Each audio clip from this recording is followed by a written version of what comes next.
ان اللہ اشتری من المؤمنین انفسهم واموالهم بان لهم الجنہ، یہ دو آیات پھر بہت اہم آ گئی ہیں۔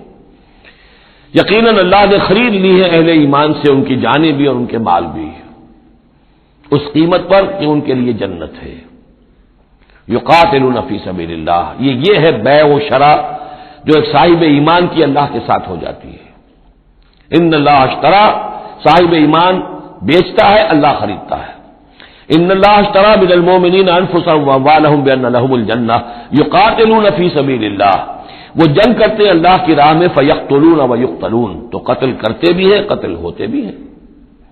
70 قتل کر دیے انہوں نے قرشی میدان بدر میں، 70 شہید ہو گئے دامن احد میں۔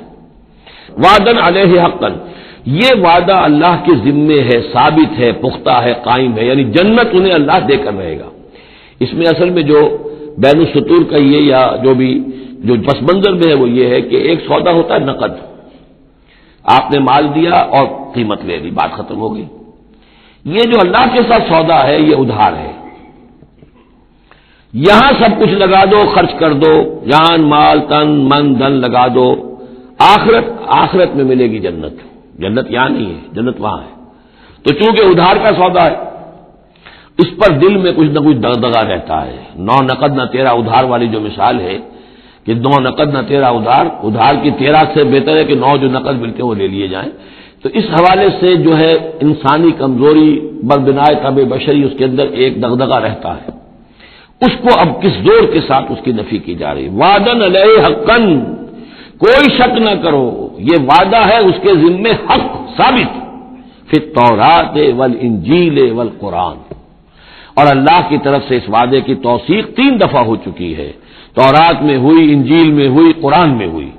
ومن اوفی بعہدہ من اللہ، اور اللہ سے بڑھ کر اپنے عہد کا وفا کرنے والا کون ہوگا؟ فاستبشروا ببیعکم الذی بایعتم بہ، پس خوشیاں مناؤ، جشن مناؤ اس بیع پر جو تم نے کی ہے۔ اب یہاں ایک لفظ اور آ گیا، بایعتم بہ، آپس میں جو سودا کیا ہے، مبایعت باب مفاعلہ، با یبیع بیچنا، یہ ثلاثی مجرد ہے، اور یہ جو ہے بیعت بنتی ہے بایا یبایع، آپس میں کوئی سودا کر لینا۔ تو فاستبشروا ببیعکم الذی بایعتم بہ، بس خوشیاں مناؤ اس بیع پر جس کا سودا تم نے اپنے اللہ سے کیا ہے۔ یہیں سے لفظ بیعت نکلا ہے۔ بیعت کیا ہے؟ ایک بندہ اللہ کے حوالے کرتا ہے اپنے آپ کو، لیکن چونکہ اللہ تعالیٰ تو سامنے خود موجود نہیں ہے، اس وقت اللہ کے رسول تھے، تو بیعت ہو رہی ہے اصل میں تو اللہ سے، بیع اللہ سے ہے اور بیعت رسول اللہ سے ہو رہی ہے صلی اللہ علیہ وسلم۔ دست مبارک اللہ کا نہیں ہے بلکہ اللہ کے رسول کا ہے۔ البتہ ایک جگہ ہم جا کر دیکھ لیں گے کہ فرمایا گیا کہ ایک تیسرا ہاتھ اور بھی ہے، انویزیبل ہاتھ، غیر مرئی ہاتھ اللہ کا بھی ہے، ید اللہ فوق ایدیہم، اللہ کا ہاتھ ان کے ہاتھوں کے اوپر ہے۔ تو یہ بیع ہے، یہ سودا ہے، یہ ایمان کا لازمی تقاضا ہے۔ ان اللہ اشتری من المؤمنین انفسهم واموالهم بان لهم الجنہ یقاتلون فی سبیل اللہ فیقتلون ویقتلون